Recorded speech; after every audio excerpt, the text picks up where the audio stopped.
So, folks, we have to talk about the fact that we're going to beat these fascists. It is going to be hard. It is going to be a long battle with these absolute clowns, but we're going to beat them. And I know that there's been a lot of people like going, "Whoa, what if he cancels the midterms?" He can't. Well, rather, the only way he can is if we let him do that. Is if we just say, "Oh, well, the ICE agents are already here and they're already rounding people up. There's nothing we could possibly do." But now, having lived in Minneapolis and having seen what people can do in order to oppose fascism, I think the only way you get an outcome like that is if everyone in your community rolls over and says, "Okay, just let him get canceled." And the only way that that is going to happen is if we all just give up. And I don't know about you guys, I'm not giving up. Minneapolis hasn't given up, and I don't think any of you guys are going to give up either. And I just want to say that fight is exactly what is going to see us through this. Our institutions, sadly, are not staffed with people, by and large, of strong moral character who are willing to go out on a limb and do the right thing. They need us out here to fight. They need us out here to organize. They need us out here to give them the permission structure in order to act. And I say all of this right before telling you that just the other day, Donald Trump and Pam Bondi issued an ultimatum to the state of Minnesota.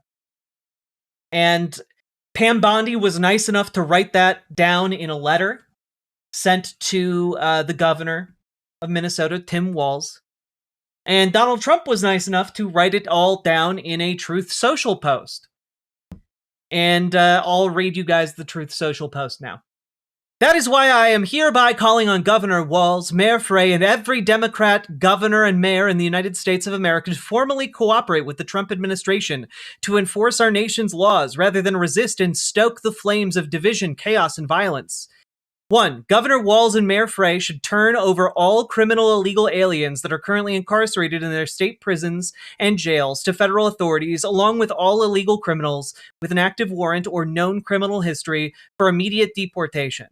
2. State and local law enforcement must agree to turn over all illegal aliens arrested by local police. 3. Local police must assist federal law enforcement in apprehending and detaining illegal aliens who are wanted for crimes. 4. Democrat politicians must partner with the federal government to protect American citizens in the rapid removal of all criminal illegal aliens in our country. Some Democrats in places like Memphis, Tennessee, or Washington, D.C. have done so, resulting in safer streets for all." I'm going to pause here to note that the city of Memphis put out a statement shortly after this saying, "Nuh-uh, we have not, in fact, complied in the way you are trying to describe.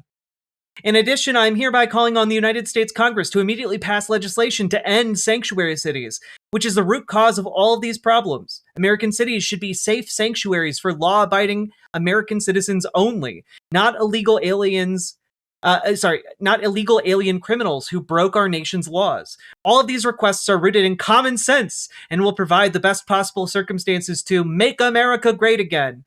The Trump administration is standing by and waiting for any Democrat to do the right thing and work with us on these important matters of making America safe, like it is in all sections of our country where we are, together with local leadership, participating and involved. Donald J. Trump, President of the United States of America."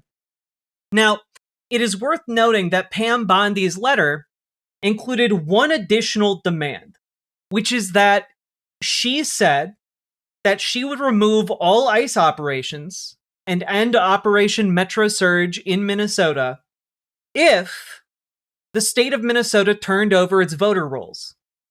To which, the Secretary of State of Minnesota said no. So, that, in turn, has led to a massive conflict in the courts. Essentially, the state of Minnesota and the city of Minneapolis are arguing in court against Kristi Noem and DHS that effectively all of this has been done. All of this violence, all of this, like, terror that has been visited upon the people of Minnesota has been done in the service of securing the voter rolls of Minnesota. It has been done specifically to instill terror and to enact political change. And that case is going on before Judge Menendez, who had her TRO against ICE overturned in the 8th Circuit Court of Appeals just a handful of days ago. But what is happening here is extortion. It is, and the judge asked this question in the hearing today, is the Trump administration trying to achieve through force what it cannot achieve through the courts? And I think that is exactly what is happening here. The Trump administration is trying to strong-arm the state of Minnesota to instill such pain and suffering and terror that we will just simply give up. Our good nature will just demand that we kowtow to whatever they want. And it is worth noting, and thank you to Chris Geidner for having finger on the pulse here. Folks should go follow Law Dork. Excellent publication. Judge Menendez orders more briefing from DOJ on plaintiffs' argument that the purpose of Operation Metro Surge is to punish the plaintiffs for their sanctuary policies, coerce policy changes, compel information sharing. Briefing is due by 6 p.m. CT Wednesday, meaning no order expected before then. So basically, the Judge Menendez is in a bit of a pickle here, which is that the 8th Circuit Court of Appeals seems to be extremely biased towards the Trump administration. And what she's trying to do is to collect more information before she issues a ruling in order to try and make it as rock solid a ruling as possible so that on appeal it isn't overturned. That is kind of seems to be from, listening to the court case and reading through the different takes I've seen today. That seems to be what she's going for. She is going for an ironclad ruling. And, don't know how successful that will be vis-a-vis the 8th Circuit, but it is worth noting that basically the Trump administration has goofed up quite a bit. Having a written paper trail that indicates that they have visited, armed men to occupy a city and state that has resulted now in the killing of multiple people, the brutal execution of multiple people, and the, harm, physical and mental, of, hundreds of thousands more. This is some big dynamite they're playing with, to say the least. So I'm interested to see where this is going to go. But the big date and time to know here is that on Wednesday at 6 p.m. Central Time, the DOJ has been ordered by the judge to present essentially arguments for why they think that it is legally justifiable to try and extort the state of Minnesota. That to put a bow on it, that's what the judge ordered the DOJ to do here. And I find that to be extraordinarily singular. I don't know of any kind of court assessment that even compares. So that's a huge thing to note in all of this.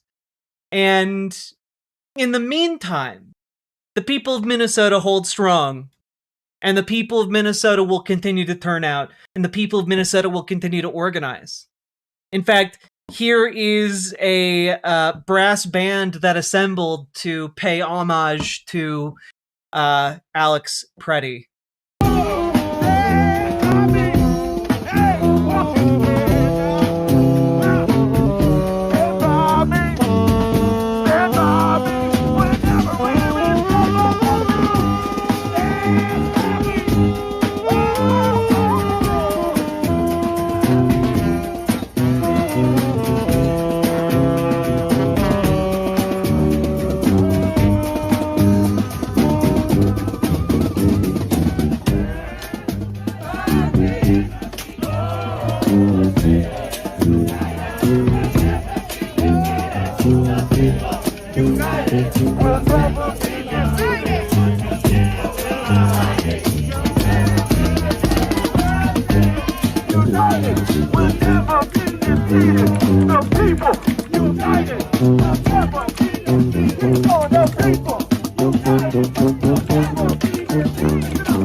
Worth noting that this particular brass band was formed in the aftermath of George Floyd's murder, specifically to go out and joyously protest, give people, kind of, they're your resident protest bards. They're out there to bind people together in solidarity using music. And it's honestly such a beautiful sentiment that they put into action, and it is it's quite wonderful. It's quite wonderful. Have you libs ever heard of Disturbing the Peace? Hey, you know what disturbs the peace quite a bit more than a brass band? Executing someone in the fucking street in broad daylight. Shut the fuck up. I wonder, for these folks, they're like, well, a brass band in the neighborhood? Ha! Disturbing the peace. And it's like, bitch, if someone was shot to death outside your home by police for no reason, I think you would find the murder more disturbing to your peace than a brass band walking down the street. Shut the fuck up. God. Also, Blue Magician. Minnesota does release inmates to immigration authorities if they're undocumented. So, maybe learn what the fuck you're talking about and shut the fuck up until you do. Incredible ignorance on display from conservatives in the chat. This explains the role of the bard very well, indeed. Now, I do want to say also that the major miscalculation here that conservatives have made, and have always made, is that essentially they cannot conceive of the idea that people in Minnesota care about their neighbors. They care about people. We actually give a shit about our neighbors here. Okay? Could I have a link to that brass band video? Absolutely. Here you go.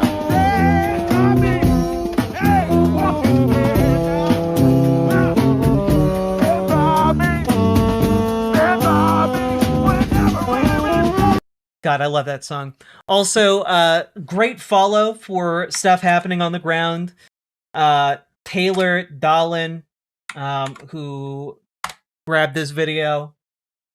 Y'all should check out their work. Excellent stuff on the ground. Okay?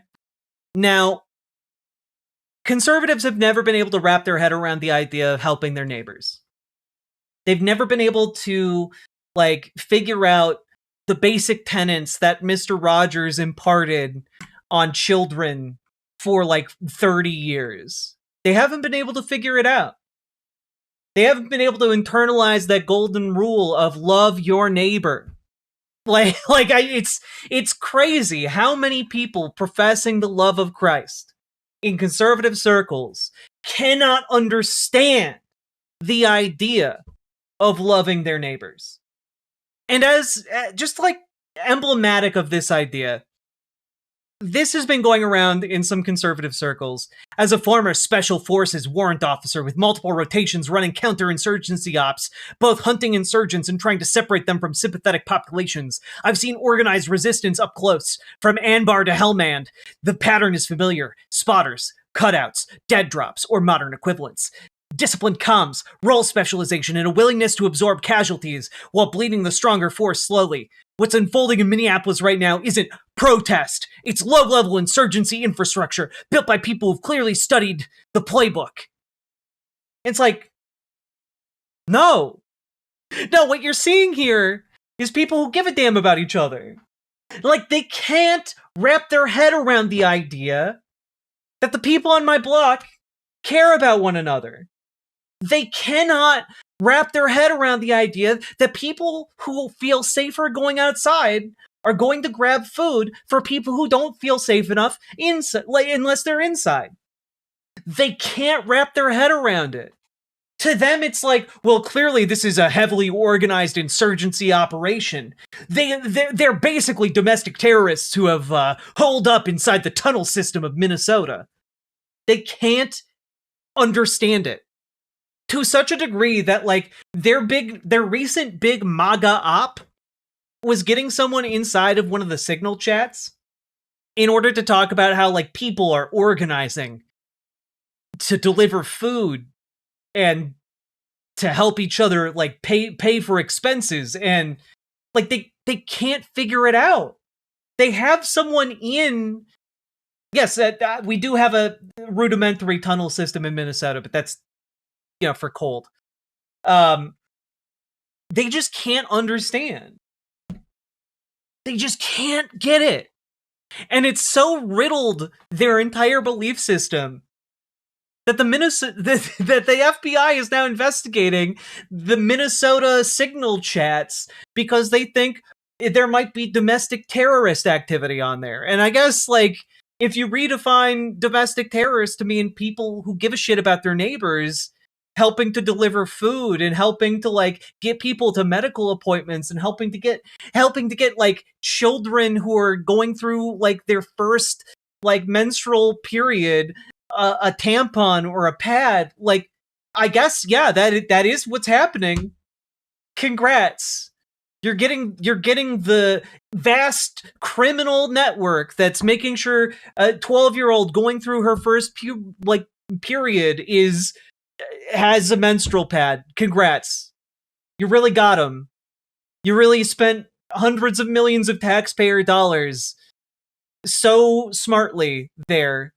What is ultimately going to happen, by the way, as a result of these investigations, is that we are going to have and assuming they do a good job documenting all of this, we're going to have an extensive understanding of the beautiful way Minnesotans came together to support one another when these ICE cowards came knocking and came to occupy our city. We are going to have a beautiful record of all of the self-sacrificing, like, incredible acts of everyday kindness that Minnesotans have extended to one another. In the face of violent extremists from the federal government, Minnesota has displayed an incredible amount of humanity. And we are going to beat them. It's important to keep reiterating that they cannot even possibly begin to fathom us while we perfectly understand them. They are here to harm us. They are here to kill the helpers. They are here to kill people who offered them no rancor in order to try and extort the state, in order to try and rig our elections, to steal our democracy from us. They came here first to steal our dignity, then to steal our lives, and finally to steal our democracy. And you know what? We're not going to give them a damn thing. And so I just want to say, we're going to fucking win. Never let go of that idea, because they want, more than anything, to take that idea away from you. They want to take that idea away from you. And I want to say, this is what they thought would be popular. This is what they thought was going to resonate with the American people. Here's J.D. Vance. I've never seen any protests like this. We've just had charges announced on Armstrong, Allen, and Will Kelly. What do you make of this whole situation? Well, first of all, if you interrupt a church service, you ought to get arrested, you ought to go to prison. And I think we wanted to send a very clear signal at the Department of Justice that you cannot interrupt people's rightful worship without expecting there to be any consequences. In the same token, you can't assault a law enforcement officer without expecting to get arrested either. So the Department of Justice, I think, has been on the case here in Minneapolis, where we actually, this really started as an anti-fraud operation. I think a lot of folks in the Democratic Party decided they didn't want to talk about fraud from Somalians. They wanted to talk about the brutality of immigration enforcement, as they call it. And so, well, why can't you talk about the things we want you to talk about? Oh, why, look, we want you to talk about all this non-existent fraud from Somali folks, but instead you're talking about how ICE officers are brutalizing people for no reason everywhere. Well, why couldn't you just do the propaganda we wanted you to do, guys? What a pathetic man-child. You've seen a lot as this sort of viral effort to try to inflate what's actually going on, to overstate the wrongs that have been committed and understate the very serious problems that we have with immigration enforcement in this country. To overstate the wrongs. Federal officers are walking around breaking people's windows, trying to pull them out of cars. In some cases, pulling them out of cars while they're still in drive, so the car then rolls away down the street. But no, people are overblowing what's happening here as they kidnap fucking children out of their own neighborhoods. Yeah, nah, dog. Fuck you. They thought this would be popular. He's going on Newsmax to try and defend this, and he still looks full of shit. Despite their best efforts, even Newsmax can't make him look good. For a long time, and they're just trying to distract. They think that if they can turn ICE into this evil monster, it will distract from the fraud and it will distract from the Biden open border. And we're just bitch, they executed a man in broad daylight and talked about how it was just like Call of Duty. Like fuck you. They're monsters. There's no saving it. Just not going to let it. We're not going to let that happen. Yeah, We're not going to let them paint ICE as evil monsters. Anyway, let's go back to making sure their human suits can fit over their grotesque true forms. Anyway, this is like, just let's just say, hey, JD Vance is so right here. Maybe ICE aren't monsters. Maybe it's just the media making them look bad. Anyway, I want to direct you guys to what ICE is doing out in Colorado. Racist Ace of Spades cards left behind following ICE arrests in Eagle County, Colorado. ICE said it began an investigation into the allegations and that it unequivocally condemns any such actions. Wow, it's crazy. ICE will investigate playing cards being left behind at the scene of crimes, but not, its own murders. That's wild. Now, for those of you who are unaware of this, Ace of Spades cards, which have been used by white supremacist groups as a racist symbol and were called death cards by some during the Vietnam War, were found in at least 2 vehicles after those vehicles were pulled over by ICE agents, according to Voces Unidas, a nonprofit based in Glenwood Springs. 9 people were taken into ICE custody during the targeted action Wednesday, including 8 people taken from 4 traffic stops, and 1 person who was walking to a bus stop in Avon, said Alex Sanchez, president and CEO of Voces Unidas. The U.S. Department of Homeland Security said via email Friday that ICE is investigating the situation. I'm sure they'll be very fair about this. Once notified, ICE supervisors acted quickly to address the issue. Bitch, they aren't going to even fire someone for doing an execution in broad daylight. They're not going to fire anyone for leaving behind playing cards. They left. By the way, it's not like, oh, well, maybe it could be misinterpreted. They left a fucking ICE Denver field office Ace of Spades in each of the cards. Like, this isn't a fucking accident. So, like, they're, ICE is just evil monsters. Like, no, I gotta be honest. I'm usually hesitant to paint any group as just just all of them are bad. All of ICE is bad. There's no ICE officer who's like just a good family man trying to do the right thing. Like you cannot even begin to envision that. Like if you can envision that, like, well, maybe one guy is good. He's completely and utterly surrounded by every vile Nazi piece of shit like you've ever heard of. And he still continues to be part of it. Like, no, like, these people are vile. It cannot be reformed.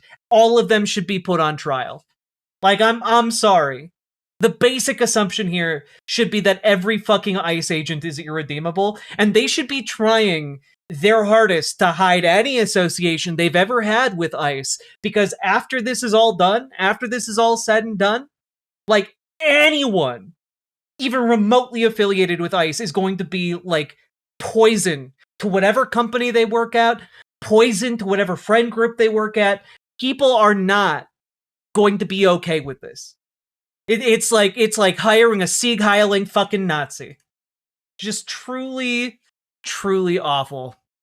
Man, also, just pro tip, if you're gonna be like posting pro-ICE shit, probably shouldn't use your actual given name. Just as a heads up in chat. I wanted to just reiterate, they thought this would be popular. They thought ICE was going to be popular. I know that seems insane right now. It seems absolutely and utterly insane. They thought ICE would be popular, but you have to get into the mindset of a white supremacist. They thought a paramilitary force going around the country, scooping up black and brown people, and, like, getting them out of the country, they thought that would be popular. They thought this would be just like an incredibly brilliant thing for them to do. And it turns out, here's a statement written by the parents of Alex Preddy. I want to remind you guys, the Trump administration thought their actions with ICE were going to be popular. They thought this would be popular. Here's the statement. We are heartbroken, but also very angry. Alex was a kind-hearted soul who cared deeply for his family and friends, and also the American veterans whom he cared for as an ICU nurse at the Minneapolis VA hospital. Alex wanted to make a difference in this world. Unfortunately, he will not be with us to see his impact. I do not throw around the hero term lightly. However, his last thought and act was to protect a woman. The sickening lies told about our son by the administration are reprehensible and disgusting. Alex is clearly not holding a gun when attacked by Trump's murdering and cowardly ICE thugs. He had his phone in his right hand, and his empty left hand is raised above his head while trying to protect the woman ICE just pushed down, all while being pepper sprayed. Please get the truth out about our son. He was a good man. Thank you. Here is Alex Preddy reading the last rites, the final salute of a veteran that he cared for in the ICU.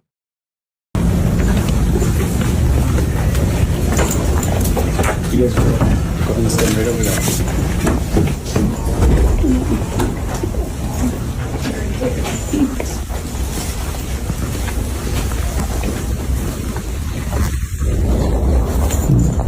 Terrence Lee Randolph, March 30th, 1947, December 10th, 2024. Today we remember that freedom is not free. We have to work at it, nurture it, protect it, and even sacrifice for it. May we never forget and always remember our brothers and sisters who have served so that we may enjoy the gift of freedom. So in this moment, we remember and give thanks for their dedication and selfless service to our nation in the cause of our freedom. In this solemn hour, we render them our honor and our gratitude.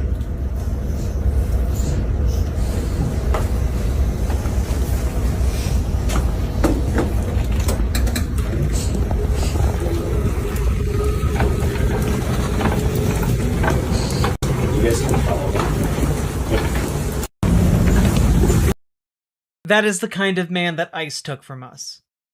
They took from us a goddamn hero.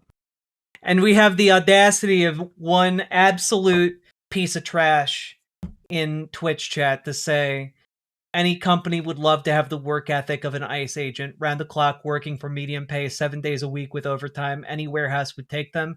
They would make bank. Any warehouse where people of self-respect, people of patriotism, people who actually give a damn about their neighbors, no warehouse staffed with people like that would ever take an ICE agent. An ICE agent, someone who would murder without a second thought, while someone claps in the background for him, one of his colleagues. No self-respecting American would ever hire someone like that. If you are on board with what ICE is doing, what ICE represents, you're not a fucking American. You're a traitor. You're a goddamn Confederate. If you're one of those guys who looks at what ICE is doing and you see them like high-fiving each other as they shoot at protesters and saying, oh, it's like just like Call of Duty. Look how fast they abandon the sacred Second Amendment when they don't agree with the man who was killed. Yeah, like I'm sorry. You can't hire and work with someone who doesn't even believe in constitutional rights, man. Like, if you can't believe and respect the fundamental humanity of your coworkers, then you don't have any place in a workplace. Like, I don't know what to tell you. If you applaud ICE for what they're doing, if you applaud this execution, you're a fucking traitor. Like, there's no other way to put it. Like, if you think, by the way, if you think that you're, like, one of the normal ones because you support ICE and, like, oh, man, just the real Americans love ICE. I got news for you. This is where real Americans are right now. This guy represents real fucking Americans. I want to talk to one person here. Why? Yeah. And you have lived here for some time. Yeah. Just up the road for a period of time. How would you describe just the way, as a Minneapolis resident, that you're feeling right now? Can I describe it not as a Minneapolis resident, but as an American citizen? Thank you. This started as a pretext about immigration and the fraud, whatever. It's well beyond that now. It's into your Second Amendment. It's into your Fourth Amendment. It's into your Sixth Amendment. This is so far beyond what people at home probably are watching going, oh, it's Minneapolis, it's woke Hoth, it doesn't affect me, whatever. It does. It's you. It's you as well now. Wake up. Please watch what's happening here. I feel like we're performing CPR on what may already be a corpse called the Constitution.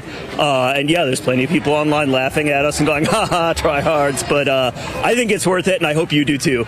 Well, you were saying to me earlier that you were HOA president for a while. Yeah, I'm the Square community, man. I like built real estate document search portal sites for Wells Fargo. I am the Square community. Like, yeah. But you were HOA president Frank and Nick. So this community to happen here, for this to happen here at this intersection on Nicollet in East Street, how do you begin to explain the significance of it happening here today?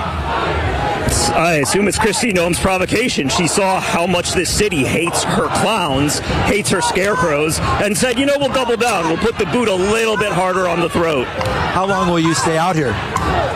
Till my balls get cold. Just till it gets too cold. Probably all day, I think, yeah. I want to talk to one president of the Square community out there right now. One of the most normies you could possibly imagine. Fucking president of his homeowner association and guy who designs websites for Wells Fargo to buy a retail is going out there and freezing his balls off in order to protest the awful, un-American pieces of shit that occupy our streets. So don't you tell me, you little goofy goobers on the internet there, that you guys represent normal America as you deep throat ICE.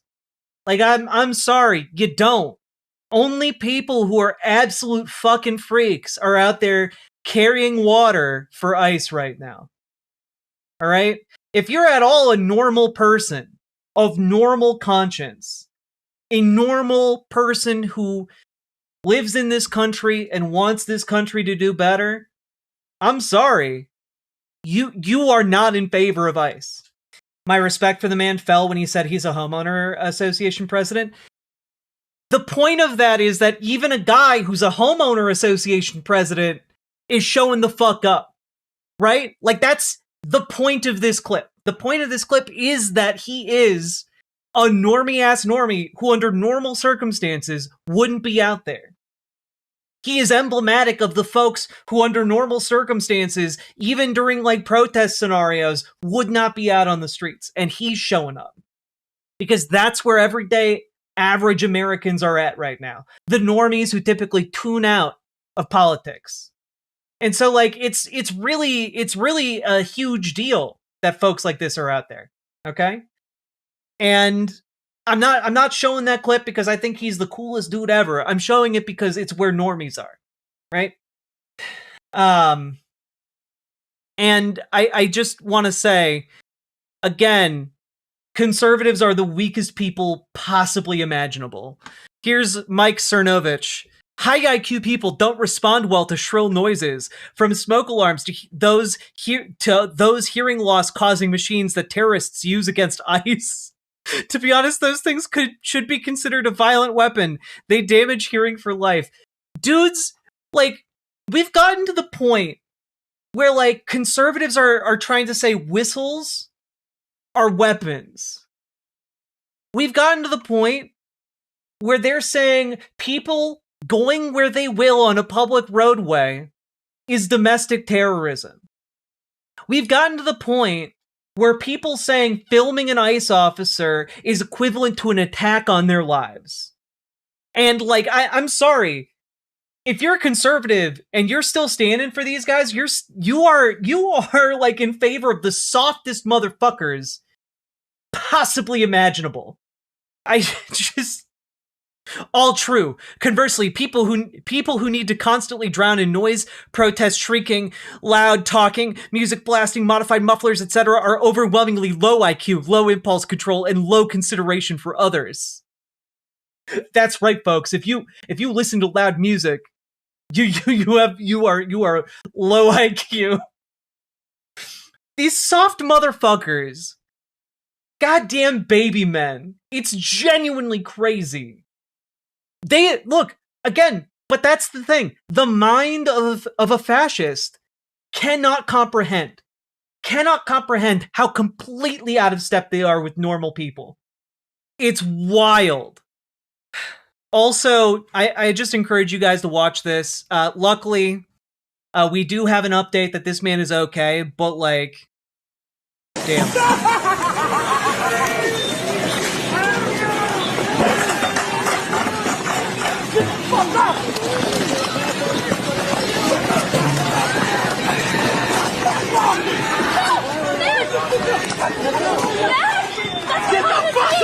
That's my husband!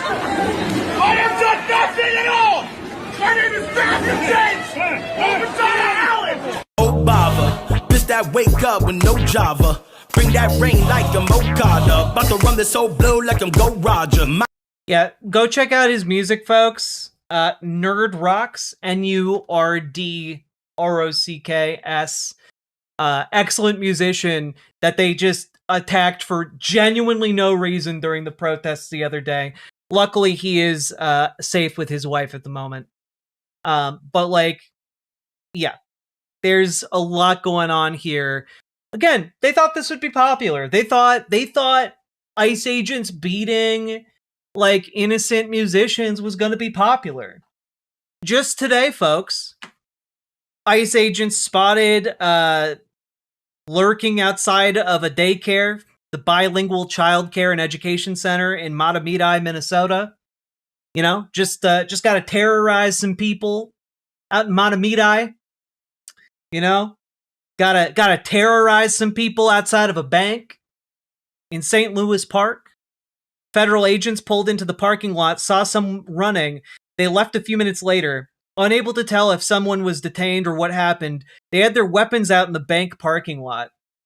Yeah, you know, these guys that are just pulling up to random places around your city. Yeah, they make you feel safe when these guys pull up and they take out their long guns. Oh yeah, man. Such a wonderful situation for everyone to be in. Like, God, conservatives are dumb pieces of shit. This is all of Alex Preddy's coworkers, by the way, turning up today to have a moment of silence for him. Just want that image to sink in a little bit. They thought this was going to be popular. They thought people would be thanking them, grading them as saviors. The amount of misery that they have inflicted upon this community is incalculable. And the other day, we talked a little bit about how Governor Walz activated the National Guard and how they were going to be turning out in front of the Whipple building. The National Guard is now stationed outside of the Whipple building. They have replaced ICE agents and local police.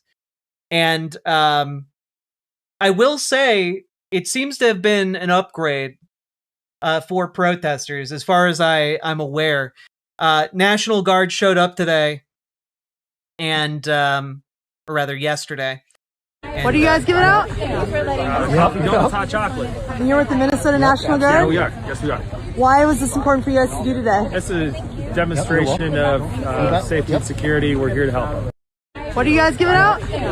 So the National Guard showed up on their first day, and they brought hot chocolate and donuts for protesters. They brought Dunkin' too. They brought what America runs on. And like, I just gotta say, not striking me as the kinds of guys who are on ICE's side. I was really worried about how National Guard showing up was going to go, and so far it seems to have gone well. So far. That being said, people are still out there protesting, and here is the moment of silence for Alex Preddy at a local sports event. I think the Timberwolves game? Yeah. In honoring the life and memory of Alex Preddy with a moment of silence.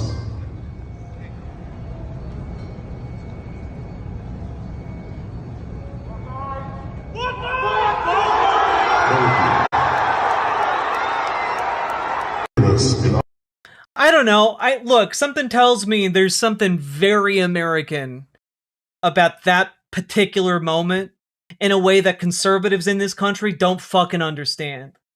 Okay? That's where average, everyday Americans are. It's a fucking entire stadium full of people showing a moment of silence out of respect, and then ending it with a resounding stadium full of fuck ICE. That's where average Americans are at right now. And you know what? People in Minnesota aren't standing there alone. Other demonstrations. Chicago.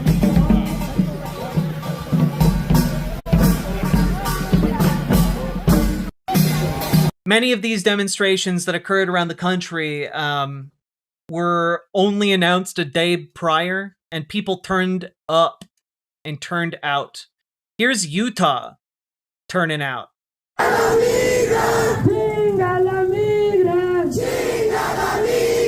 All power to the people. All power to the people. Nobody is illegal. Nobody is illegal. All power to the people. All power to the people. Nobody is illegal. Nobody is illegal. All right, let's make some noise, Salt Lake City.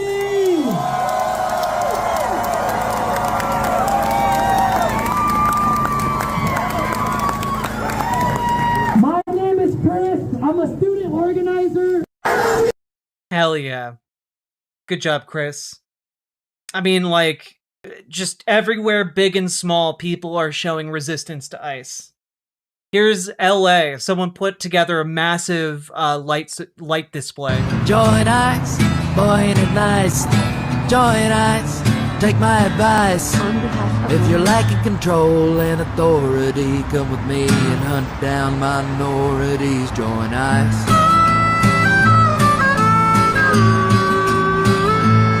Well, I failed the academy, the cops weren't having me. Join ICE, boy, ain't it. Got some Jesse Wells there. On behalf of One-Eyed Atheist, Falk Ice, indeed, Brutus Magnuson, thank you for the $5 super chat. Thank you, One-Eyed Atheist, for the $5 super chat as well. Such a good song, yeah. They thought this would be popular, folks. Like, it has gotten to the point where even, like, niche communities are out there condemning ICE's actions. Love to see Americans doing such an amazing job. Heart suit emoji. Purple isn't heart it incredible? Emoji. Isn't it incredible? Stop the stupidity. Thank you for the $10 super chat. But, like, I've seen, like, the American Girl doll community, like, enraged by this. I've seen, like, niche product communities enraged by this. I've seen people you never would have thought in a million years would have been enraged by this. But I think maybe one of the most telling bellwethers we are currently seeing right now is the big dick community. That's right, folks. ICE has lost the big dick community. If you are a fan of ICE, you are now by default in the small dick community. And you know what? I haven't checked, but I think they might be losing the small dick community soon too. The big dick subreddit is posting nonstop about how upset they are about ICE. I can't. This is such an excellent piece. They're posting a lot of big dick jokes at ICE's expense, and honestly, it's pretty great to see. For obvious reasons, I'm not going to be showing any of these links or any of these posts, but they're very good. You mean the boner pill community, like Rogan? No, I mean like the subreddit where everyone talks about big dicks or LARPs about having big dicks and post pictures of big dicks. Yeah, the real big dick energy is saying fuck ICE. It's true. On the opposite end of the well, I was a counterterrorism operator in back in the day, and Minnesotans have like just an insurgent operation going on there with their signal chats and their volunteer work. Here's one guy speaking to Status Quo News. I'm a witness to what happened, and therefore I made a statement to the Minnesota Bureau of Criminal Apprehension. This must be served. But I want to say that what I saw at around 9 o'clock, I was done. We were about to leave to go back to Marissa's. And when when Customs and Border Patrol showed up, Glendale Donuts kept it locked up. They kept it down. They did a good job. They did a great job. But unfortunately, I did see what happened. And as a United States military veteran, trained, as I said before, in counterinsurgency, trained in detainee operations, I can tell you from my perspective, the man, Alex, was not resisting. What I saw disgusted me. It made me feel sick to my stomach. And last night, before I went to bed, I couldn't stop thinking about it. I'm surprised I was able to fall asleep last night. It was terrible, and it felt horrible. But I know the day before, on January 23rd, this city was it was amazing. It was electric. Over 100,000 people in the streets, walking off the job, not going to work, not shopping, not going to school. That is what we need more of. The only way to get ICE out of Minnesota, to get ICE out of Minneapolis, to get ICE out of Whittier, to get ICE out of Nicollet Avenue is to shut it down. Shut it down. Shut it down. Shut it down. Shut it down. Shut it down. And I know many of us are scared. Many of us feel that one day was not enough. And that's true. One day may not be enough. But we're going to have to do it again because we are exercising a muscle, and that muscle is the strike. He's 100% correct, by the way. He's 100% correct. A one-day strike is not going to fix it, but a one-day strike is exercising organizing muscle. And so, as we look forward to the future, as we look forward to the coming days and weeks and months ahead, where this battle is going to continue. You know, we are 1 year into the Trump administration. We are going to have to continue resisting them, even if ICE pulls completely out of Minnesota, completely out, of the respective places it currently is and tries to shuffle itself around. We are going to need to continue to fight. We're going to need to continue to organize. And we're going to need to continue to push forward, right? And that need is going to exist irrespective of, what happens if Bovino gets removed, if Kristi Noem gets removed. And, I'm just here to tell you guys that need is going to persist. We cannot go back to sleep on this.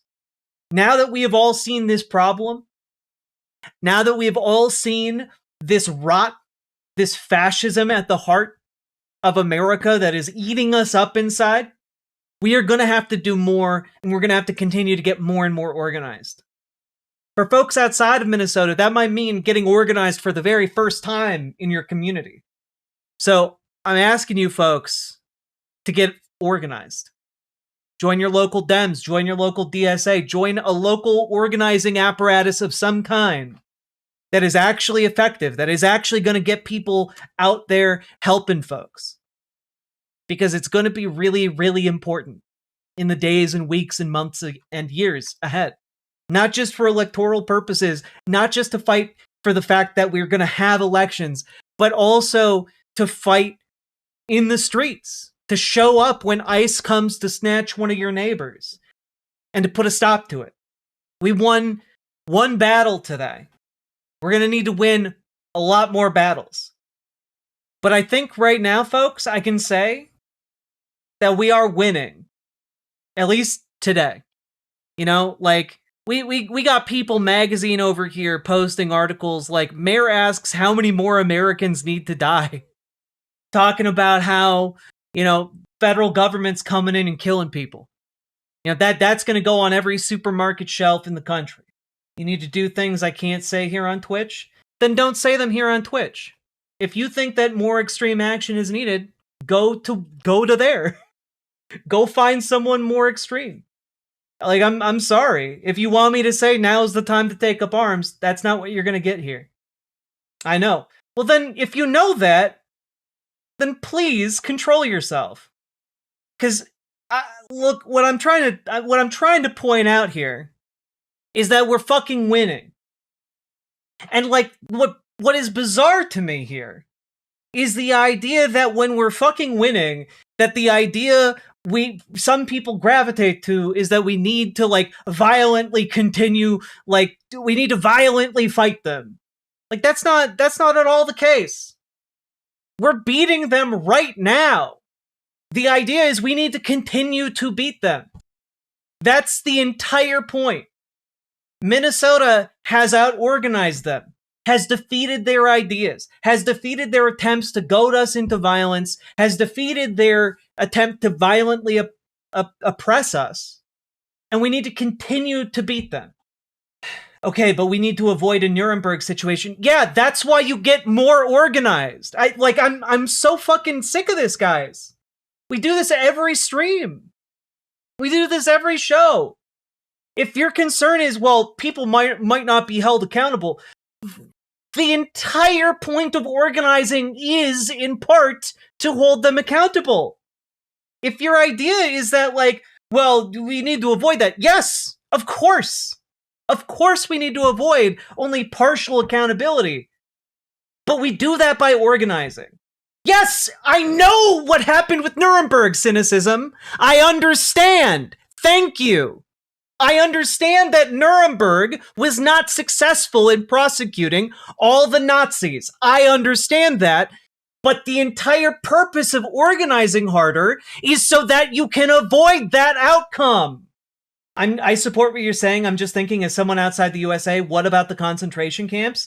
Yeah, we need to end the entire institution that is making that possible. Yes, I understand. But do you understand what it would mean to the families, what it would mean to anyone involved in going and attacking one of those concentration camps? Do you have any fucking idea what that would entail to everyone involved in that? Do you have any idea what it would do and empower this administration to do to millions more people? Do you understand the fucking cost of what you are talking about? Because I don't think you do. That's the problem here. Like, the number one thing this administration wants to do, the number one thing fascists are wired to do, is kill people. And if you give them a target that they can even plausibly point the gun at, they are going to mow down hundreds of thousands of people if they have to, or if they feel they have to. So the problem that I'm struggling with here is when folks are like, well, why doesn't America just rise up and violently overthrow them?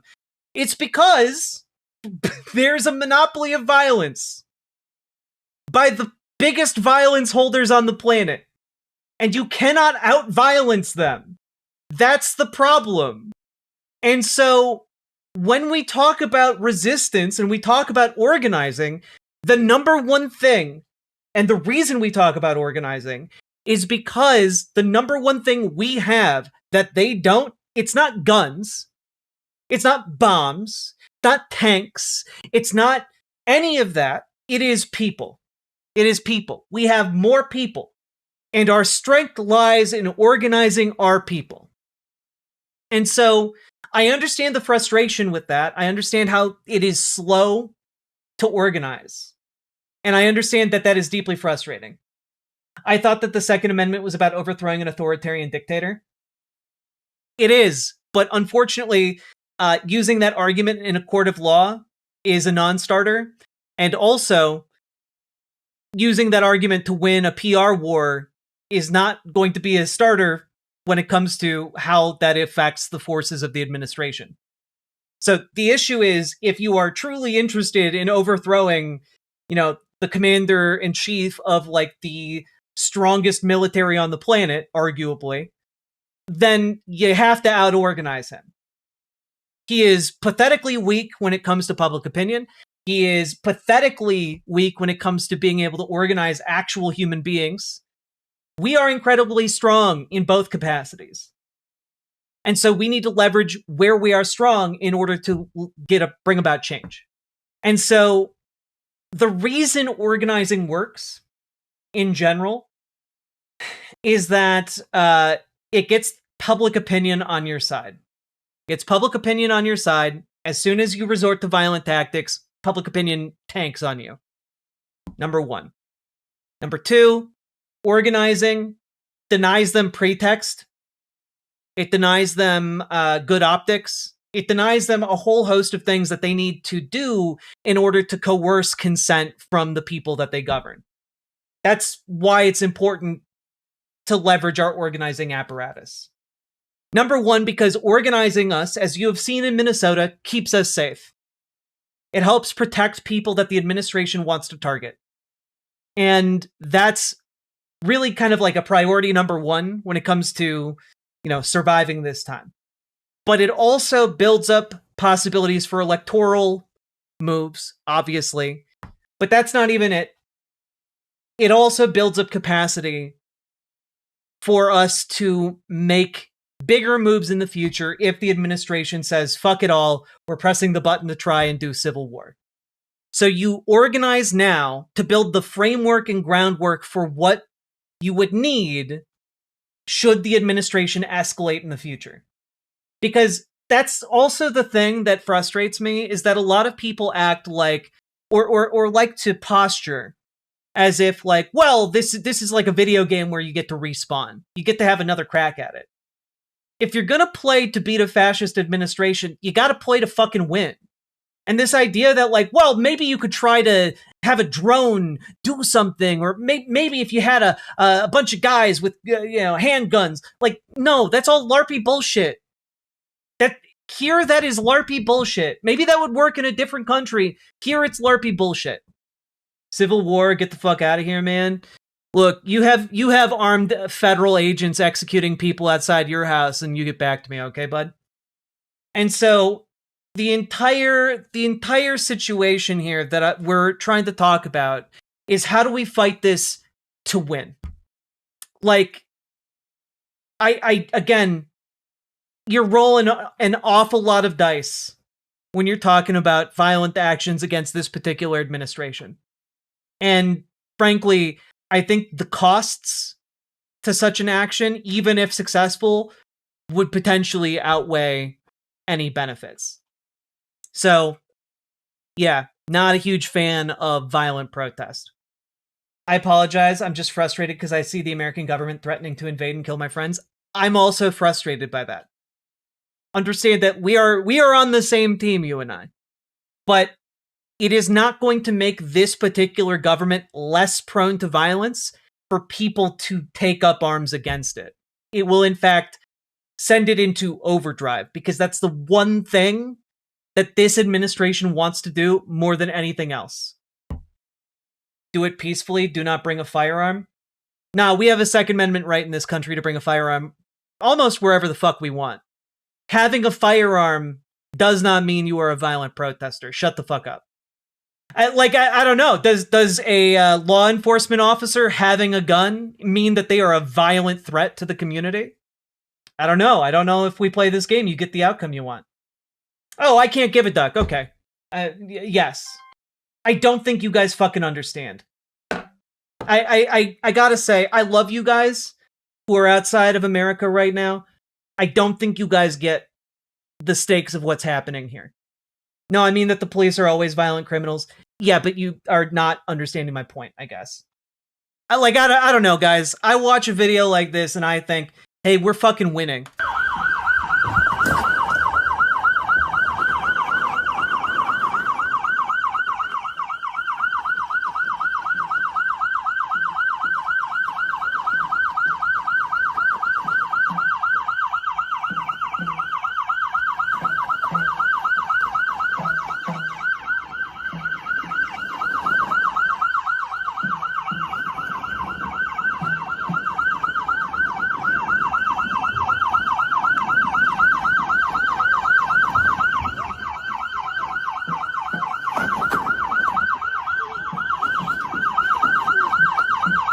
By the way, I've been told by the federal government that this is grounds to just murder whoever's driving the vehicle. You know, I don't think that actually holds up in a court of law, but that's what the federal government's been arguing. Thankfully, no one in this audience is a cowardly baby man who's deliberately trying to murder a civilian.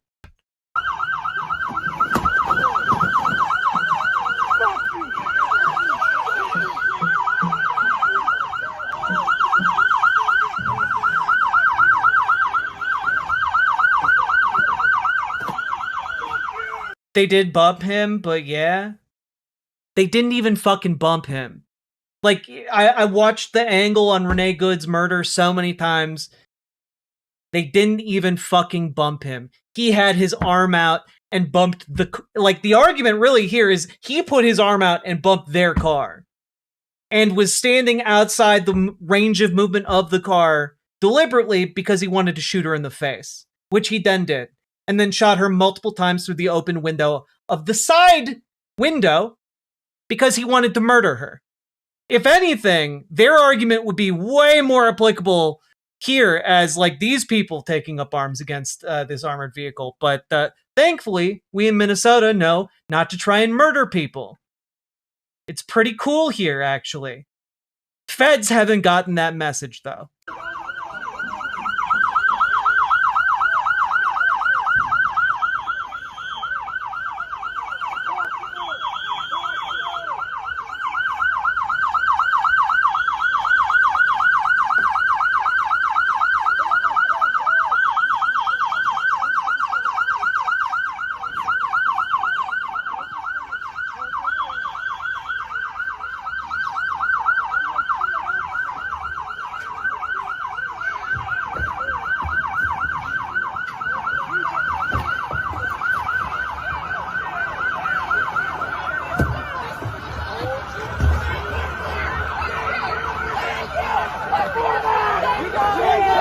Like, I'm sorry. The courage and spirit of ordinary working Americans is going to trump these people. And all we got to do is show up. All we got to do is show up and organize. That's what we got to do. So get to work, folks. Get organized. Get organized. Join your local DSA. Join your local Dems. We got people in this community who can help you do that. Get in our Discord, reach out to Gamergy for help joining your local DSA, reach out to Dragonfly for help joining your local Dems. Get on it, folks. It is very important that you guys get organized, because this isn't going to be limited to Minneapolis. It is going to be everywhere. Okay? Who are the Lime Jacket people? I think they might be Fire Department? National Guard? I don't think they're National Guard either. As a Canadian, I'm looking into the factory here in Ontario that's manufacturing weapon vehicles for ICE. Interesting. Let us know what you find. Also, update here on this particular protest video. No! Fuck you!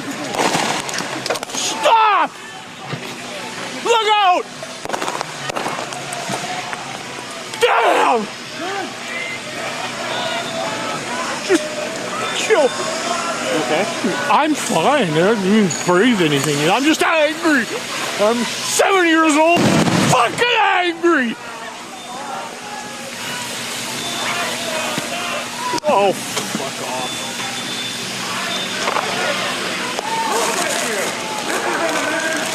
I don't think I'll need it, but we'll try it.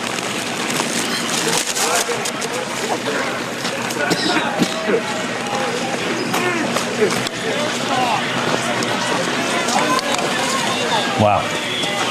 What a scene in an American city in 2026. So it turns out that man is actually, and thank you to Robin Boogie over on Blue Sky for identifying this man. This man is Greg Ketter. Here he is coming out of the tear gas on the other side, I guess. This man actually runs a bookshop, Dreamhaven Books and Comics. And it's basically just a cool ass like comic book shop here in Minneapolis. Y'all should check it out. It's cool as hell. They have all kinds of great and rare comics there. It's cool stuff. He also put out a comment that I'll read out. Wow, so much to address.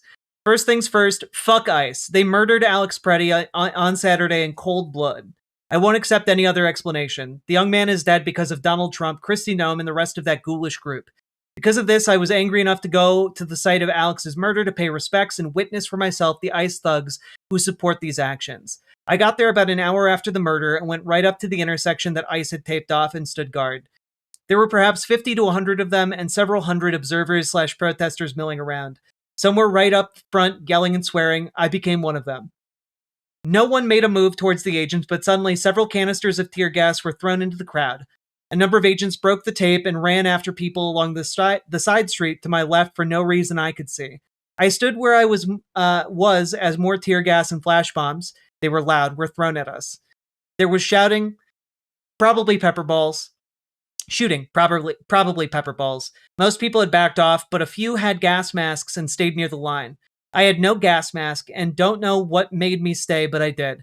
And I was screaming even louder. I was screaming and sobbing, not from gas, but from fury and sadness. I don't think the gas had affected me at this point. A gas-masked cameraman had been circling around near me, asked if I was okay. I was physically fine, but I had snapped. I was so angry that people hired by our government could do this to innocent people. Hence the rant, which seems to have gone viral.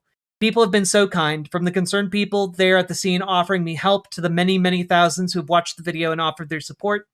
Those who ordered books from us, it will take a bit to get things sorted out, and eventually crashed our website. Working on that too, I thank you. It's still crashed, by the way. People discovered the old GoFundMe we had after the riots, after George Floyd was murdered, and our store was heavily damaged, and have been making donations there. I'm greatly touched by that, but I would like to offer that money to our local food shelves if donors wouldn't mind. The store is intact and doing well with the money, and the money should go to a greater cause. I'll have more for you later today and in upcoming days. Thank you all and stay strong. I'm still fucking angry.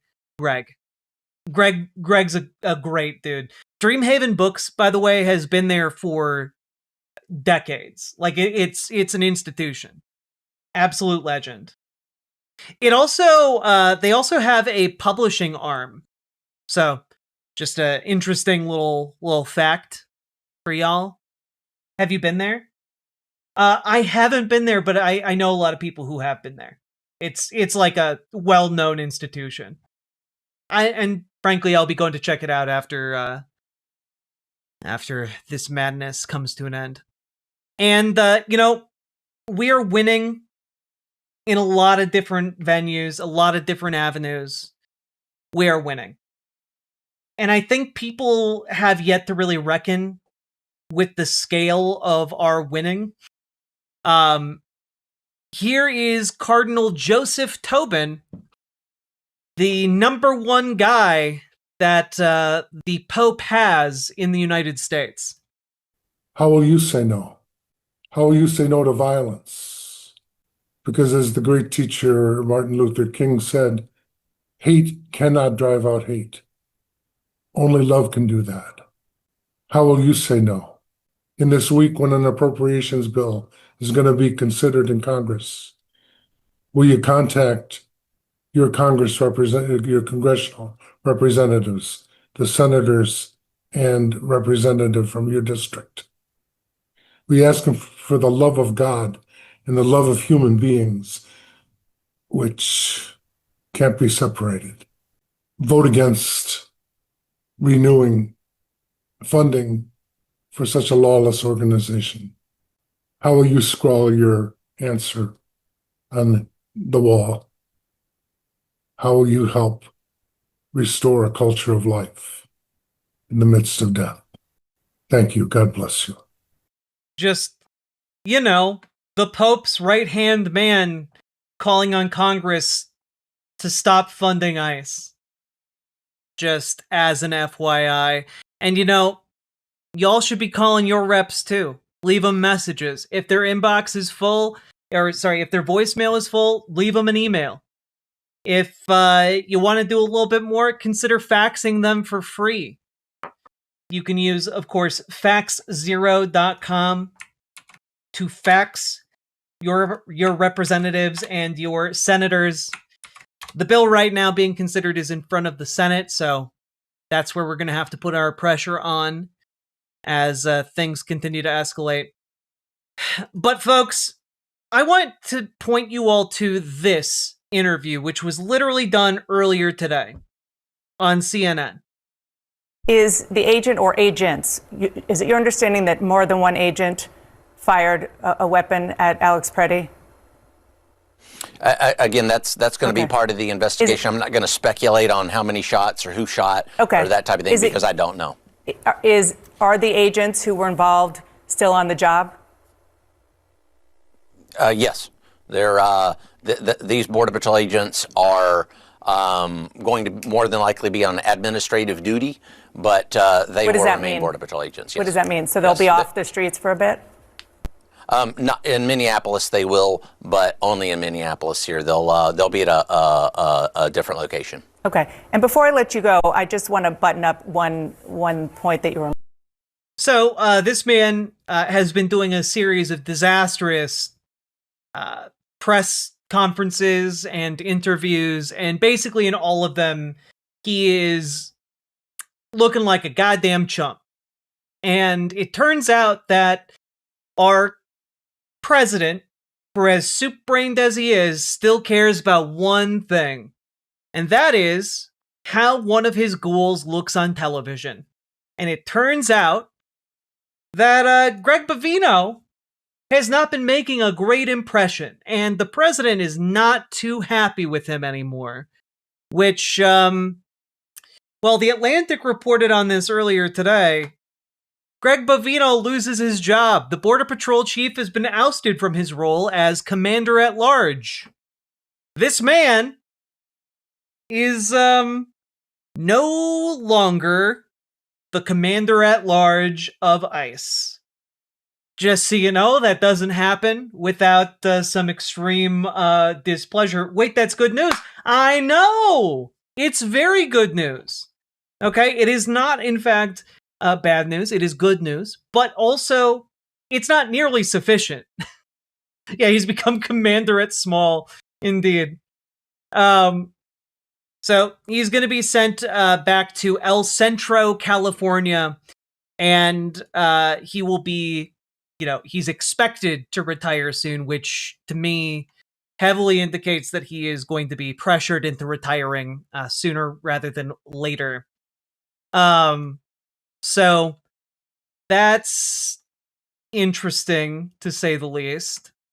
According to The Atlantic, the behind-the-scenes scuttlebutt is that this man is effectively getting a demotion.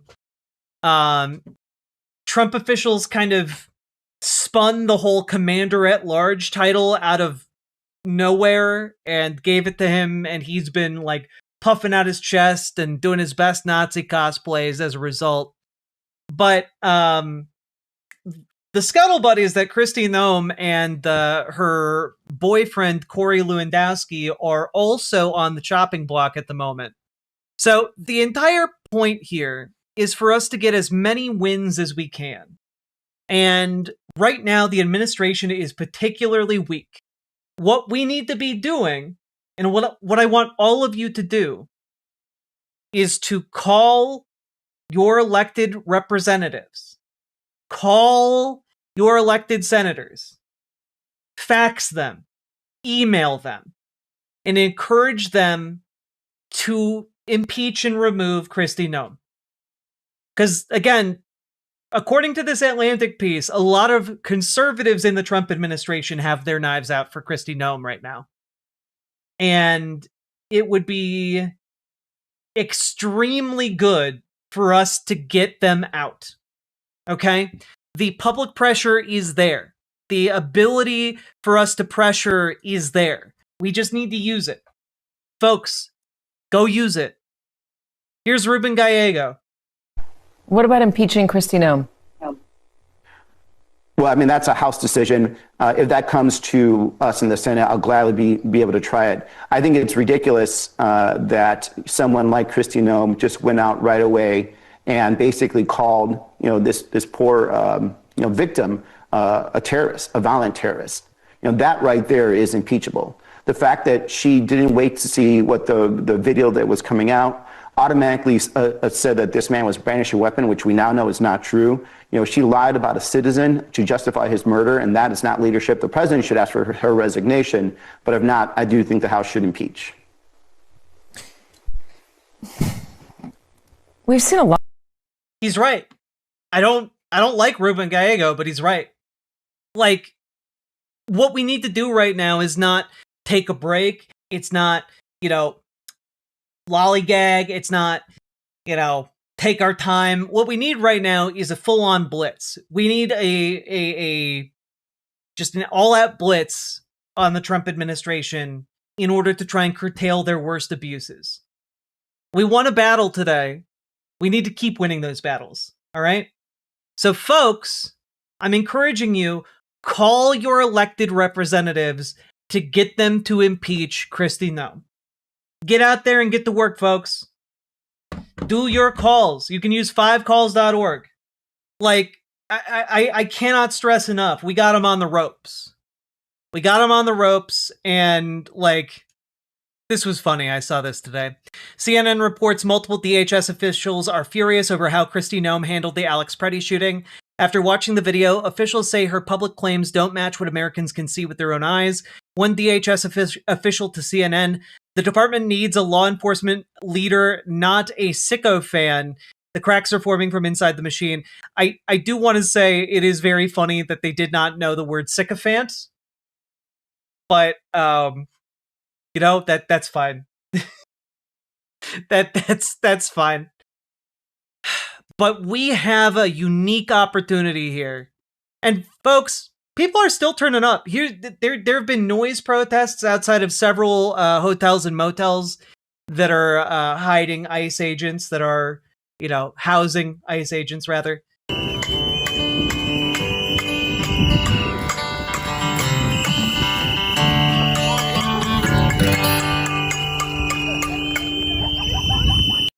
Bye, bitch. Get the fuck out of here. And I want you all to know that Donald Trump has effectively capitulated on Minnesota, or at least is signaling that he wants to. Here he is on Truth Social. Governor Tim Walz called me with the request to work together with respect to Minnesota. It was a very good call, and we actually seem to be on a similar wavelength. I told Governor Walz that I would have Tom Homan call him, and that what we are looking for are any and all criminals they have in their possession. The governor very respectfully understood that I will be speaking with him in the near future.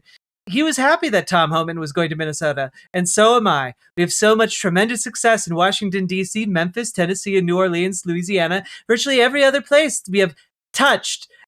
Why is the touched in quotes? It makes it so much grosser coming from this man.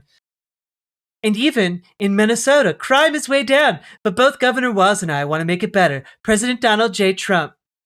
Okay? Yes, Tom Homan is going to be here, but I do have to say, folks, that's better. You understand how that's better, right? Tom Homan... Okay, also, If any of you are in Minnesota and you would like to do a really big solid, okay, if you know how to play the tuba and you can do us a real big solid, follow Tom Homan around with the tuba and just go bum bum bum bum bum bum bum bum bum bum bum bum bum bum bum bum bum. Like just do that. I guarantee you, it will do so much to discredit this administration. All right, I cannot. Their entire thing is trying to project force and project power. All right, make it very apparent that this man is a bumbling buffoon. Okay? Yeah, where my resistant hobo players at? But it is also noteworthy here that Donald Trump also called Mayor Fry. I spoke with President Trump this afternoon, appreciated the conversation. I expressed how much Minneapolis has benefited from our immigrant communities, and was clear that my main ask is that Operation Metro Surge needs to end. The president agreed that the present situation cannot continue. Some federal agents will begin leaving the area tomorrow, and I will continue pushing for the rest involved in this operation to go. Minneapolis will continue to cooperate with state and federal law enforcement on real criminal investigations, but we will not participate in unconstitutional arrests of our neighbors or enforce federal immigration law. Violent criminals should be held accountable based on the crimes they commit, not based on where they're from. I will continue working with all levels of government to keep our communities safe, keep crime down, and put Minneapolis residents first. Plan to meet with Border Czar Tom Homan tomorrow to further discuss next steps. So, look, they aren't all gone yet. And folks in Minnesota still need to keep turning out and turning up. But we are winning. And we need to continue to bring this energy to bear even after they leave. Even if every single ICE agent leaves Minnesota, we need to stay mobilized and stay strong and stay active in our community so that we can be ready if they come back and so that we can be ready come the midterms. They have activated the American working people, and we need to stay awake in order to fight them. That is the number one thing I ask of all of you, is that do not treat ICE like a passing weather storm. Do not treat them like your local snowstorm. Treat them as a continued existential threat to everything we hold dear. All right? It is deeply important that we continue to fight, not just for our neighbors in our immediate vicinity, but for our neighbors nationally. For our neighbors in other states, for our immigrant neighbors, documented and undocumented, we need to keep up this fight. And we will continue fighting, we will continue marching, we will continue organizing until we have overthrown and abolished ICE. We have to do that. Your faith and optimism is more impressive than mine. I just watched a crowd of people stand in front of a vehicle that is larger than all of them put together, and they stood in front of it. Like, I'm sorry. If you are not emboldened by their bravery, if you are not emboldened by the fact that 100,000 people marched here just a couple days ago, if you are not emboldened by the fact that we are actively engaged in one of the largest awakenings of working class solidarity in this country's history, at least in modern history, then I don't know what to tell you. I don't know what to tell you. When we see like average Joes who are like, yeah, usually I'd build websites for Wells Fargo and, attend to my homeowner association that I'm the president of. When you see those types of people hitting the streets in solidarity, we are not losing, friends. We are winning. When the wine moms are rising up with rhetoric, equal to that of the Jacobins, like I don't know what to tell you guys. We're winning. And those people aren't just turning up with words and posting online. They're showing up in our communities. They're showing up to deliver food. They're showing up to stand in front of goddamn tanks. That's winning. If you believe that we are not, I encourage you to get out there and start working to organize in your community, because you will see people doing bravery you could not have comprehended people in your neighborhood doing. You will see people turning up and turning out in ways you could never have imagined. If you are dooming, I encourage you to go out into the world and see what other people are doing to show up for one another. Like, I don't know, man. Like, there are entire communities getting out there to show up and make sure, like, a 12-year-old immigrant child who's afraid and cannot go to the supermarket safely, there's an entire community showing up to make sure she gets menstrual pads. I don't know what to tell you. And if the main takeaway from everything I just said is that I use the word man colloquially, then I don't think you're actually listening to anything I have to say. And I think you are here dedicated to inaction and doom. And I just don't have time for that here. Also worth noting here that the backlash against Republicans in Minnesota has been so strong that one of the GOP candidates for governor has dropped out of the race and has joined the anti-ICE protests. Just as an FYI. Attorney Chris Maddle released a blistering statement Monday about the federal government's current surge of immigration officers as he announced he is dropping out of the race for the Republican nomination for Minnesota governor. And let's just take a look at that real quick. I love Minnesota. This is 10 minutes long. I don't think we're going to watch the entire thing. We'll watch half. We'll watch half. Born and raised here. My immediate family lives here. My extended family lives here. It's my home. I decided to run for governor because I firmly believe that Minnesota needs serious and systemic change. Fraud is rampant. Our streets are unsafe. We need to honor and respect law enforcement much more. Our education results lag behind Mississippi. Our taxes are That's not true, by the way, but go on. Absurdly high, and we're losing great businesses and people because of those taxes and ever-increasing regulations. Like, I gotta say, this guy lives in a completely different reality because, like, nothing he's saying there is true at all. I believe Minnesota has seriously lost its way. Since I announced my candidacy on December 1, I am extremely proud of what we've accomplished. December 1? Okay. Look, the point being here, this guy lives in a completely different reality, but even he is sickened by ICE. I started as a relative unknown candidate and emerged as a leading Republican contender in less than 2 months. Honestly, we've accomplished more in less than 2 months than I ever dreamed possible, and I cannot thank my friends and supporters enough for getting me here. You've been there for me, and I will forever be grateful. But today, I announced the end of my campaign. I have two primary reasons for this decision. Number one, I cannot support the National Republican's stated retribution on the citizens of our state, nor can I count myself a member of a party that would do so. Some of this news is very heartening even with all the garbage happening. It's like being in a movie. It's so weird. Superjet guy, I don't think that this guy is representing Jonathan Ross. I could be wrong, but I don't think that's the case.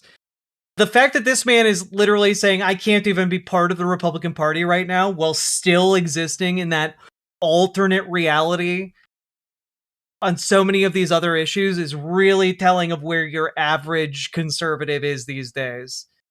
You know, if they aren't fully, if they're not fully part of the MAGA cult. It's not this guy. Thank you, Vile. I support the originally stated goals of Immigrations and Customs Enforcement's Operation Metro Surge in locating and deporting the worst of the worst from our state. And I've seen many examples of ICE arresting non-U.S. citizens in Minnesota convicted of serious crimes, including murder, rape, and child sexual assault. No reasonable person should want these people here, and I am glad that they are gone. But Operation Metro Surge has expanded far beyond its stated focus on true public safety threats. United States citizens. Wait, it is this guy? This guy is representing Jonathan Ross? Oh shit. Citizens, particularly those of color, live in fear. United States citizens are carrying papers to prove their citizenship. That's wrong. ICE has authorized its agents to raid homes using a civil warrant that need only be signed by a Border Patrol agent. That's unconstitutional and it's wrong. weaponizing criminal investigation. Oh shit, this guy is like, oh my god, how are you representing an ICE agent who murdered a woman and you are also dropping out of the governor race because you cannot even abide being called a Republican in this administration? This is genuinely insane. Holy shit. Against political opponents is unconstitutional, regardless of who is in power. Republicans and Democrats alike have engaged in this misconduct, and both must be held to the same standard. They need to do better. And I have read about and I have spoken to countless United States citizens who have been detained in Minnesota due to the color of their skin.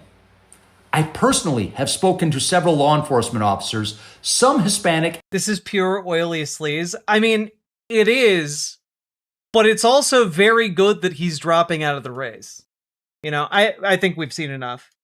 But it is an incredibly weird time. I got nothing. I got nothing here. I mean, there's a good chance that this guy is going to be trying to do like some kind of, you know, comeback politically in a few years, but he probably realized now is not the time, especially if he's taking Jonathan Ross as a client. Also worth pointing out that ICE has tried too little, too late to try and put out some positive PR, and they're trying to say, "Oh, look, guys, we helped the guy jumpstart his car." And I gotta say, I don't believe you. I don't believe that you helped the guy jumpstart his car. I think you staged that. I think you staged that, and I do not believe you. No way that wasn't staged.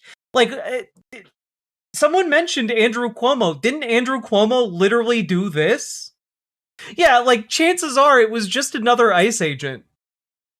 But the number one thing that makes me think right now that the Trump administration is cooked and they're going to try and sacrifice Kristi Noem to appease folks, the number one thing that is on my mind right now is that the National Review wrote this.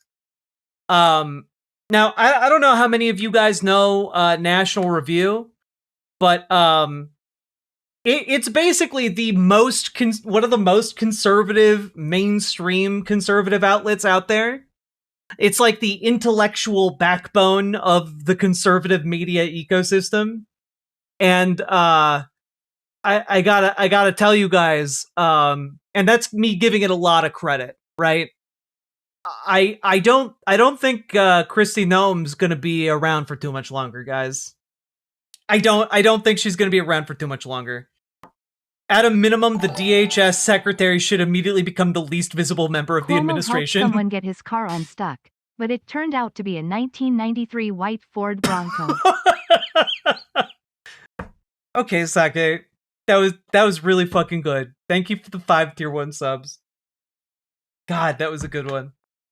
Just while questions remain unanswered, the videos create a more serious optics problem for the feds. Near as I can tell, the best possible narrative available is that this was the result of a tragic miscommunication among ICE/CBP officers. One of them shot a gun as he confiscated Preddy's weapon, possibly fueled by an accidental discharge of the weapon. I also think that anyone who walks into a situation as explosive as this should have the sense to follow Johnny Cash's sage advice, don't take your guns to town. That, however, can be of little consolation to a dead man or his family and friends. My constant counsel to the Trump administration is to know where to pick their battles, and President Trump, or whoever is really calling his domestic shots, perhaps Stephen Miller, has been supremely easy to manipulate into self-defeating conflicts. He chases PR heat rather than policy light, hence his focus on top-directed action in high-conflict blue cities like Chicago, and now, with the shiny object of Somalian fraud beckoning him into the trap, Minneapolis. And that's why ICE and CBP have always been walking the thinnest of lines there. The goal for both sides is splashy capital C confrontation. The only way Trump knows how to think of the world is via headlines. Trump will lose that game, even though he believes himself, with some reason, to be master of it. So no, I'm not going to offer any thoughts as to whether or not I believe the progressive activist left has successfully checkmated a blundering Trump, Watch this space for more tomorrow. But I will say this. Any hope of Trump's presidency clawing its way out of the hole it has dug for itself begins with firing Kristi Noem, current Secretary of Homeland Security and the administration's most prominent ride-along disaster during its first year. Preferably out of a rocket and into the sun. Damage control is needed, and she is the most visible avatar of damage. Honestly, I'd advise Trump to can nearly everybody within the remote orbit of DHS leadership, except for Tom Homan. That is, if I thought he was reading me. But I will settle instead for the hope that this one message will break through. Staunch the bleeding by canning your most incompetent lieutenant. Like, damn. Now, this is the thing, folks. We should get Greg. We've got Greg Bavino. We need to get Kristi Noem out. But we should also take the opportunity to try and take out Stephen Miller along with Kristi Noem. All right? Largely because Miller can be tied to what Kristi Noem has been saying. Because Miller repeated the lie that Alex Preddy was a domestic terrorist. Miller was lockstep with Kristi Noem on messaging around this. It is likely that the messaging that Kristi Noem said first came from Stephen Miller. And the thing that we need to see and we need to push for when we call our representatives, in the House, which you should all be doing, commit to doing it every day, folks. Call every day and mention you want Kristi Noem, Stephen Miller gone. Call every day. It's very important. Call, email, fax. Because right now they are uniquely weak. That window will not last forever. If you think you won't remember, do it right now. Call right now. You can use 5calls.org to call your representatives. If their inboxes in DC are full, call their local offices and leave them a message, okay? Put as much pressure to remove Kristi Noem and Stephen Miller as possible. They are uniquely weak. That window is not going to remain open forever. But right now, they are weak. I mean, guys, this is how weak they are. This is how weak they are. Okay? There was a headline in the Houston Chronicle that reads, Greg Abbott says ICE needs to recalibrate mission after deadly Minnesota shooting. Even Greg Abbott knows that this is poison for them. Okay? This is poison for them. And folks, it's not going to go away. That's kind of the thing that is left unsaid here. The damage has already been done, and more damage is coming. Woman shot by Border Patrol in Chicago asks judge to let her release evidence. And this woman, who was shot several times by ICE, and then they lied about it and tried to cover it up, she won in court. Okay? She won in court. And now she is asking the judge to let her release evidence of what happened to her. And when that video comes out, we have not seen how angry people are going to be. This problem is not going to go away for them, but we need to take advantage of every second they do not have a command of the narrative. And we have some of the demands, because as we've gone forward here, there is a package of bills going through the Senate this week.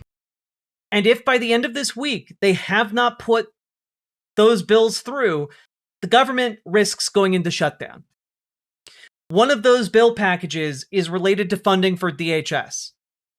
It seems that over the past couple days, enough Senate Democrats have turned against ICE that they are now going to block that package. That package is not going to stop, even if it gets suspended, it's not going to stop ICE from operating because they've been given $100 billion slush fund with which they can dip into to pay people.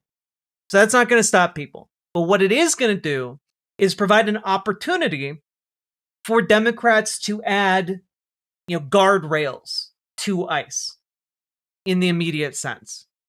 We now, thanks to the American Prospect, have a list of what is available here. I'm going to link this article here. I recommend you all give it a read just to be up to date on the current situation. I'll link it in chat here. But one of the most helpful portions of this article is specifically this. This is what the Senate Democratic Caucus is going to be asking for. An independent federal state investigation which includes Minnesota officials of ICE murders and tactics. A ban on ICE use of force masks. A ban on ICE use of face masks. A requirement of body cameras. There was $20 million in funding for body cameras in the current appropriations bill, but they are not mandatory currently. A ban on roving ICE patrols. A ban on the invented category of administrative warrants that bypass judges in violation of the Fourth Amendment, and an end of arrest quotas. Understand that this is not going to be the vote where they're going to be able to abolish ICE, but this is going to be the vote that allows us to limp through in order to get to a point where Congress could abolish ICE. So that being said, this is a decent place to start. I really wish, the one thing I would add, if I could add one thing, would be to put limitations on ICE in order to make sure that they can no longer do Kavanaugh stops.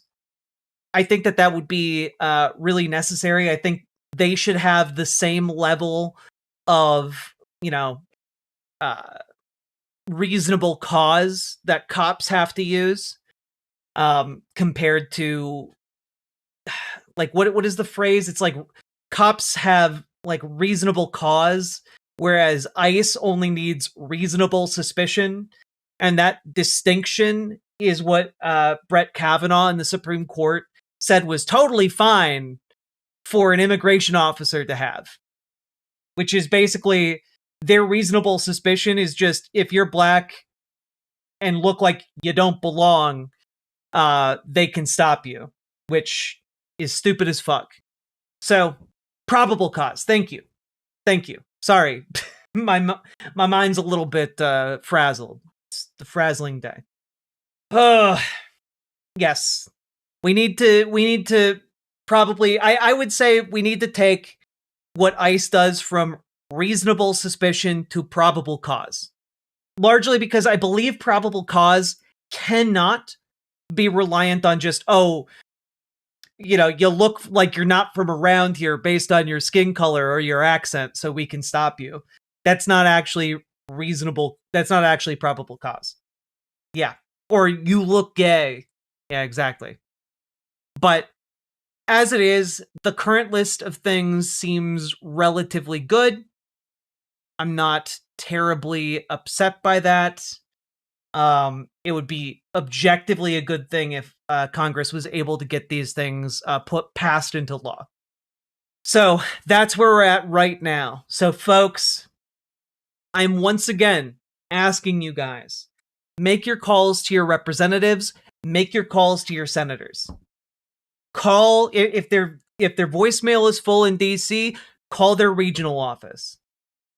Send them a fax, send them an email. Make sure you list that you want Kristi Noem and Stephen Miller gone for their actions regarding ICE and regarding Alex Preddy. Even if they're a Republican, and honestly, especially if they're a Republican. Because right now, the Democrats in Congress are largely aligned on this. Republicans, however, behind the scenes, they're in shambles. They don't know what to do. They're scared. So make a show of leverage and call them, fax them, email them. Let them know that they have constituents who give a damn about this, because right now a lot of them are trying to figure out how to calibrate their messaging and they don't have any idea what to do. So folks, also get organized on a local level. Get organized in your local Dems, get organized in your local DSA. It's going to be really important because ICE might be coming to you soon. Join our Discord, reach out to Gamergy for help with DSA, reach out to Dragonfly for help with your local Dems, and folks, get ready. Get organized. We keep us safe. With all that being said, check out ImogeneOlivia.com. Gender euphoric lingerie designed from the ground up for trans femmes. Tested on cis men, cis women, non-binary folks. It's non-tucking lingerie. It's very good, high quality, and comfortable. Check it out. Link down in the description. Let's keep on going. Riverboat Jack is coming to town. All the viewers gather round. Twitch and YouTube is where she streams. All that content is bursting the scenes. Politics, being plenty more. Her sense of fashion you'll adore. So grab your stuff and hop aboard. We're going straight to Jack's Discord.